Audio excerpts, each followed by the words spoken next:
अस्सलाम वालेकुम, क्या हाल है दोस्तों? सब ठीक ठाक हैं और उम्मीद करता हूँ सब खुश होंगे। ज़्यादा टाइम ज़्यादा बोलने से बेहतर है टू द पॉइंट बात कीजिए। ये जो आज की वीडियो है ना, ये आप दोस्तों के लिए बहुत अच्छी है, बहुत कीमती वीडियो है, बहुत ही कीमती वीडियो है आज की। और ये आज की वीडियो उन लोगों के नाम है जो पाकिस्तान से बाहर पढ़ना चाहते हैं, पढ़ने के लिए जाना चाहते हैं। कैसे जाना है, मास्टर्स करने के लिए, पीएचडी करने के लिए कैसे जाना है पाकिस्तान से, कैसे यूनिवर्सिटी को सर्च करना है, क्या एक्सपेंस आता है, क्या तरीकाकार है, क्या डॉक्यूमेंटेशन है, सारी इस वीडियो में मैंने दी। आपने इस वीडियो को गौर से देखना है, दोस्तों के साथ शेयर भी करना है और सैर सपाटा विद लाहौरी मुंडे के चैनल को सब्सक्राइब भी करना है। ठीक है? आप दूसरों की हेल्प करेंगे, अल्लाह ताला आपकी मदद करेगा। आपने ज़रूर इस वीडियो से फ़ायदा उठाकर दूसरों की भी हेल्प करनी है। तो बजाय इसके कि मैं आपका टाइम लूं, आए चलते हैं वीडियो की तरफ। बिल्कुल बिल्कुल, मैं पाकिस्तान में पंजाब से हूँ, ठीक है। ननकाना से। अच्छा। और मेरा बैचलर जो था कॉमसर्ट से था। अच्छा। मास्टर्स मेरा चाइना से था। ठीक है। और पीएचडी के लिए मैं अप्लाई कर रहा था। मैंने एक दो कंट्रीज़ जो थे वो कंसिडरेशन में रखे थे। फॉर ठीक है। एग्जांपल मैंने जर्मनी का अप्लाई किया था, उसका मैंने जॉब सीकर वीज़ा किया था अप्लाई। मैंने स्कॉटलैंड का किया था, मुझे उधर से भी पीएचडी की ऑफ़र थी यूनिवर्सिटी ऑफ ग्लासगो से। उसके ठीक है। बाद थर्ड पे मैंने ये रखा हुआ था पोर्चुगल। तो अप्लाई कैसे किया, यानी सर्च कैसे किया, बिल्कुल, कैसे मैं इसी प्रोसीजर तरफ क्या आ है? रहा हूँ। तो इसका प्रोसीजर ये होता है कि आपने जिस कंट्री में भी आप इंटरेस्टेड हैं, उस कंट्री की यूनिवर्सिटीज़ को आप सर्च करें गूगल पे। ठीक उसको हो, सर्च वेरी करें कि उस कंट्री में टॉप यूनिवर्सिटीज़ कौन सी हैं। ठीक है। अगर आपका सीजीपीए मास्टर्स और बैचलर्स में 3+ है तो आप सर्च करें कि टॉप यूनिवर्सिटीज़ कौन सी हैं। ठीक उसमें है। से आप 4 से 5 यूनिवर्सिटीज़ को सिलेक्ट कर लें कि ये वाली टॉप यूनिवर्सिटीज़ हैं। देन उन यूनिवर्सिटीज़ में चेक करें कि आपके रिलेटेड डिग्री प्रोग्राम अवेलेबल है। बिल्कुल सही कहा तुमने, ठीक हो अगर गया। तो अवेलेबल है, देन उन यूनिवर्सिटीज़ के रिक्वायरमेंट्स को चेक करें कि उस प्रोग्राम में आपकी कौन सी रिक्वायरमेंट्स फुलफ़िल करनी होंगी आपने। ठीक हो गया। अगर वो रिक्वायरमेंट्स आप फुलफ़िल कर रहे हैं तो आप यूनिवर्सिटी के उसी पोर्टल पे, उसी रिक्वायरमेंट वाले पेज पे उन्होंने एक ईमेल दिया होता है कोऑर्डिनेटर से कांटेक्ट करने के लिए। वेरी गुड, ठीक हो गया। आप उस यूनिवर्सिटी से ईमेल करके आपके जो भी क्वेश्चंस हैं, अगर वो आपको क्लियर नहीं है जो उन्होंने रिक्वायरमेंट्स दी हैं, आप उनको ईमेल करके भी पूछ सकते हैं वेरी गुड। कि मेरा ये बैकग्राउंड है, मैंने ऐसे अप्लाई करना है। तो इसके लिए फॉर एग्जांपल कुछ यूनिवर्सिटीज़ होती हैं जो कि कहती हैं कि एडमिशन एप्लीकेशन सबमिट करने से पहले आपने सुपरवाइज़र को फाइंड करना है, ठीक है। पीएचडी सुपरवाइज़र को। अगर तो वो रिक्वायरमेंट है, उन्होंने ऊपर लिखी होती है। अगर वो रिक्वायरमेंट नहीं है, आपको क्लियर नहीं है, फिर आप यूनिवर्सिटी को ईमेल करके पूछ सकते हैं कि मुझे अप्लाई करने से पहले सुपरवाइज़र चाहिए या नहीं चाहिए। ठीक है। नाउ ये सुपरवाइजर का रोल क्या होता है इस असना में? सुपरवाइज़र का रोल होता है, जैसे आपका मास्टर्स में आपका सुपरवाइज़र होता है जिसके अंडर आपने रिसर्च वर्क अपनी डिग्री के लिए ठीक है, करना होता ठीक है। हो गया, ठीक हो गया, ठीक हो गया। वही आपका जो है वो एज अ लीडर, अगर आप कॉरपोरेट इन्वायरमेंट की बात कर लें, आपका टीम लीडर होता है कि वो अच्छा, आपको ठीक, गाइड करता है। ठीक हो गया, उसके ठीक हो, अंडर रह के आपने अपना रिसर्च वर्क प्रोसीड करना होता है। ठीक हो गया। तो अगर तो दो ऑप्शंस हैं, अगर रिक्वायरमेंट है, हाँ। अगर रिक्वायरमेंट नहीं है। अगर रिक्वायरमेंट है तो उसी प्रोग्राम के रिलेटेड आप फैकल्टी को सर्च करते हैं ठीक है। कि उस प्रोग्राम में कौन कौन से प्रोफेसर्स हैं जो कि मेरी फील्ड के रिलेटेड हैं। ठीक हो गया। उन प्रोफेसर के प्रोफाइल का ऊपर ईमेल दिया होता है। ठीक है। आपने उस प्रोफेसर को ईमेल करना है कि मेरा ये रिसर्च बैकग्राउंड है, मेरी पहले पहले मेरी ये डिग्रीज हैं, अभी मैं पीएचडी करना चाह रहा हूँ, तो मेरा रिसर्च एरिया आपके रिसर्च एरिया से मिलता जुलता है, तो ठीक। आप मुझे सुपरवाइज करेंगे मेरी पीएचडी के लिए? ठीक है, एक मिनट, सॉरी, आप कंटिन्यू करो, बोलते रहो, बाहर कोई है मैं देख लूं, बोलते रहो, ठीक है। Okay okay. सुपरवाइजर कहता है ओके, मैं मेरे पास पोजीशन है या नहीं है वो आपको बता देता है। अगर तो उसके पास पोजीशन अवेलेबल होती है पीएचडी स्टूडेंट को सुपरवाइज करने के लिए, सुपरवाइजर आपको एक लेटर दे देता है, उसको बोलते हैं एक्सेप्टेंस लेटर। वो एक्सेप्टेंस लेटर आप यूनिवर्सिटी की एडमिशन एप्लीकेशन जब सबमिट कर रहे होते हैं, तो वो एक्सेप्टेंस लेटर आपने एप्लीकेशन के साथ अटैच करना होता है कि ये सुपरवाइज़र आपकी यूनिवर्सिटी का, इसके पास पोजीशन है और ये एग्री है मुझे सुपरवाइज करने के लिए। तो एक तो ये रिक्वायरमेंट हो गई कि अगर सुपरवाइज़र चाहिए। दूसरी रिक्वायरमेंट कि अगर सुपरवाइज़र नहीं चाहिए, अगर उन्होंने बोला है ओके आप डायरेक्टली अप्लाई कर सकते हैं, सुपरवाइज़र हम आपको खुद ही अलॉट कर देंगे या फिर आपको बाद में टाइम दे देंगे सुपरवाइज़र फाइंड करने के लिए आफ्टर एडमिशन। ठीक है। लेकिन फिर भी आप चाह रहे हैं कि आपका सुपरवाइज़र का होना ज़रूरी है। सुपरवाइज़र का होना इसलिए ज़रूरी होता है कि पीएचडी के लिए मोस्ट ऑफ द यूनिवर्सिटीज़ आप स्कॉलरशिप के लिए या फंडिंग के लिए या किसी प्रोजेक्ट पे काम करना चाह रहे हैं, तो वो आपको सुपरवाइज़र उसमें हेल्प आउट करता है। वेरी गुड, ठीक हो गया। तो बेस्ट यही होता है कि आप सुपरवाइज़र को फाइंड करके देन एडमिशन एप्लीकेशन सबमिट करें। ठीक हो गया। अगर तो आप स्कॉलरशिप पे करना चाह रहे हैं, अगर आप सेल्फ फंडेड पे करना चाह रहे हैं देन इट डजेंट मैटर कि आपने अभी सुपरवाइज़र फाइंड किया है या नहीं किया। ठीक है। फिर आप अगर उनकी रिक्वायरमेंट नहीं है यूनिवर्सिटी की एप्लीकेशन सबमिट करने के लिए सुपरवाइज़र की, देन आप विदाउट सुपरवाइज़र यूनिवर्सिटी की एप्लीकेशन सबमिट कर सकते हैं। ठीक है। अच्छा, सॉरी, कंटिन्यू करो, बोलो बोलो। जब आपको यूनिवर्सिटी का एडमिशन लेटर मिल जाता है, उसका एक प्रोसेस होता है, और यूनिवर्सिटी चाह रही है कि आपके साथ इंटरव्यू हो, वो आपको इंटरव्यू करते हैं। अगर आप उनके कैलिबर और उनकी रिक्वायरमेंट्स पे पूरे उतर रहे हैं, तो देन वो आपको कहते हैं okay you are eligible for the admission. तो वो आप रजिस्ट्रेशन वगैरह का कहते हैं आपको, वो कुछ उनके ड्यूज़ होते हैं वो पे करने होते हैं, रजिस्ट्रेशन हो जाती है, देन वो आपको एडमिशन लेटर दे देते हैं। ठीक है। उस एडमिशन लेटर को आपने अप्लाई करना होता है एम्बेसी को, उस एडमिशन लेटर की बेस पे कि मैं आपकी कंट्री के इस यूनिवर्सिटी में एडमिशन हुआ है, मेरी क्लासेस इस मंथ से शुरू हो रही हैं, तो मुझे उसके लिए आपकी एम्बेसी से वीज़ा चाहिए। वेरी गुड, ठीक हो गया, ठीक हो गया।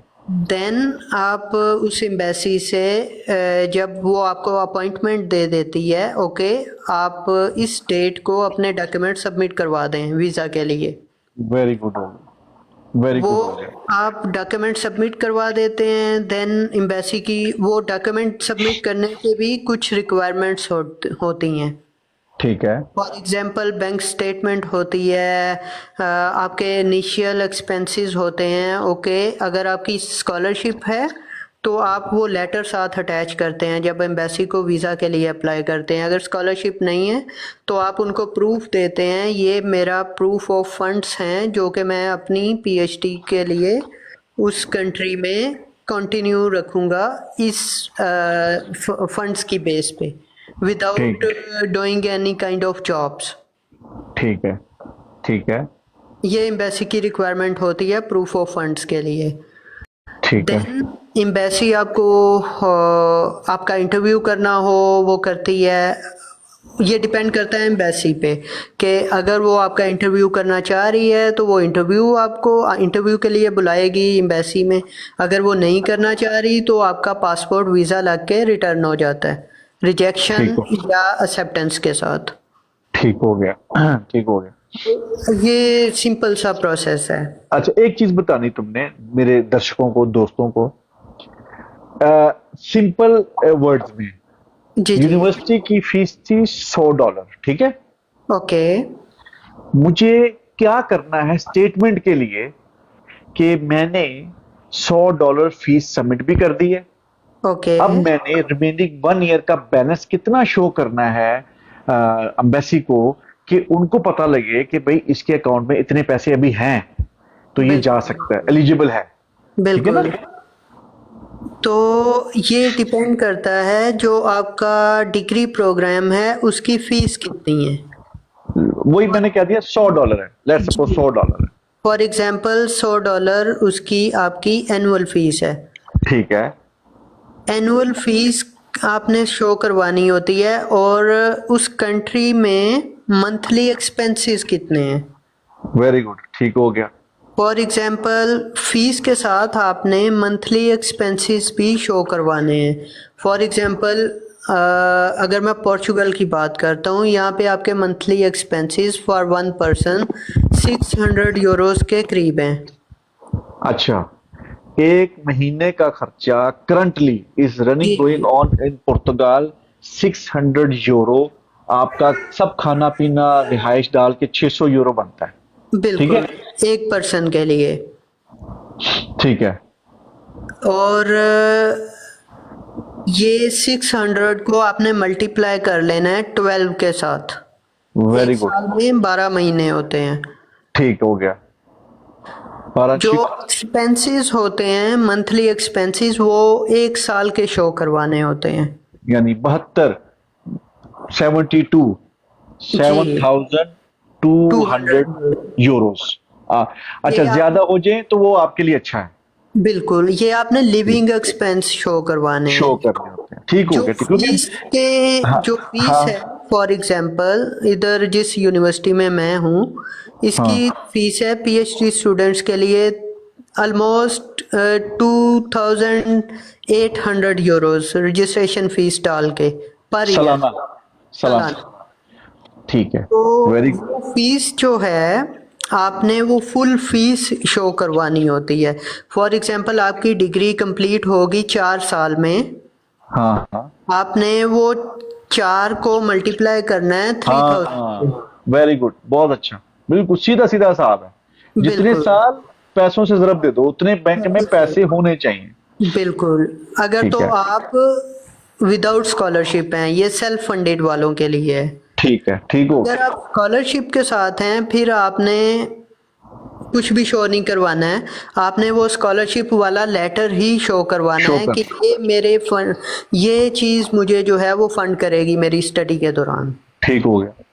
अच्छा, दूसरी एक चीज रजा, क्या यूनिवर्सिटीज या गवर्नमेंट ऑफ पुर्तगाल जिधर तुम हो, पीएचडी जो होल्डर्स होते हैं, उनको कुछ सपोर्ट करती है कि यार चलो ये आप थोड़ा सा, जिसको हम उर्दू में कहते हैं ना, वजीफा रखो पर मंथ, देती है कोई वजीफा?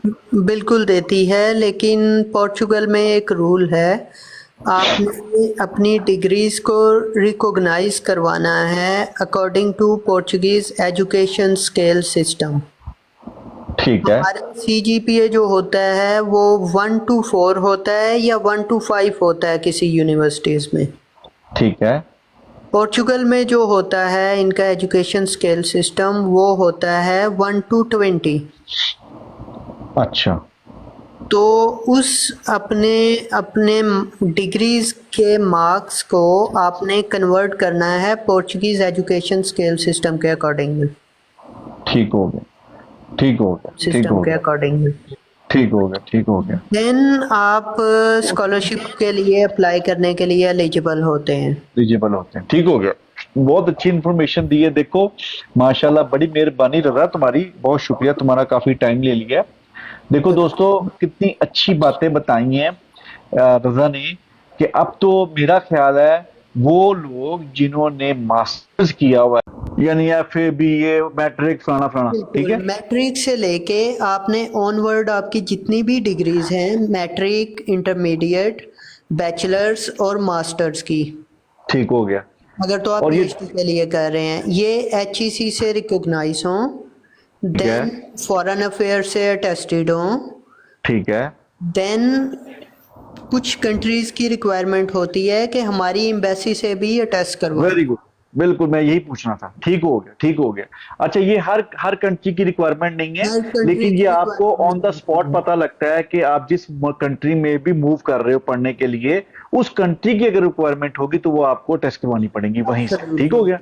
उन कंट्रीज नेक्स्ट, में भी उन्होंने लिस्ट दी होती है कि आपकी डिग्री अगर आपके कंट्री के इस यूनिवर्सिटी से है, देन आपको करवाने की ज़रूरत नहीं है। ठीक हो गया, ठीक हो गया। नेक्स्ट, और नेक्स्ट जो है बैंक स्टेटमेंट होगी। जो आपका पुलिस करेक्टर सर्टिफिकेट होता है वो चाहिए होता है, लेकिन ठीक है। वो आपको तब चाहिए होता है जब आपने अपने डॉक्यूमेंट्स एम्बेसी को सबमिट करने हैं। हो गया। यूनिवर्सिटी को जो आपने डॉक्यूमेंट सबमिट करने हैं वो आपका पासपोर्ट है, ठीक है, आपके एजुकेशनल डॉक्यूमेंट्स हैं, ठीक है, इसके अलावा आपका रिसर्च प्रपोजल है, ठीक है, आपका जो रिसर्च वर्क आपने बैचलर्स में या मास्टर्स में किया हुआ है उस रिसर्च पेपर्स जो हैं उनका आइडिया आपने देना होता है अपनी सीवी के अंदर। ठीक हो गया, ठीक हो गया। वेरी गुड, सिर्फ वेरी 5 चीज़ें चाहिए यूनिवर्सिटी में अप्लाई करने के लिए: passport, educational documents, research proposal and CV ठीक हो एंड गया। एक्सेप्टेंस लेटर, अगर उस यूनिवर्सिटी ने आपको रिक्वायर किया है कि एडमिशन अप्लाई करने से पहले चाहिए।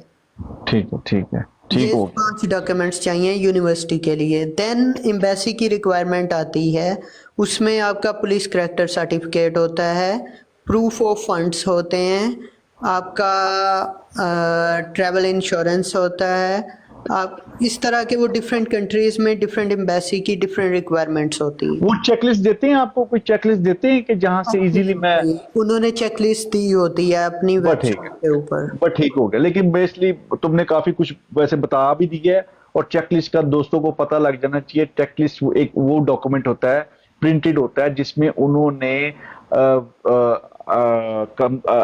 यूनिवर्सिटी कह लो या कंट्री कह लो, टूरिस्ट वीजे के लिए जब आप कहीं भी ट्रैवल करते हो ना, तो उस पर लिखा होता है कि हमें ये पेपर एम्बेसी में जमा कराएंगे तो फिर आपका फॉर्म चेक होगा वीजे के लिए। ठीक है, ये बड़ा इंपॉर्टेंट होता है। ठीक हो गया, ठीक हो गया। वेरी गुड हो गया काम। आज मैं बड़ा खुश हूँ कि आज का जो आधे घंटे जो भी जितनी देर भी बैठा हूँ ना, तो मेरे वो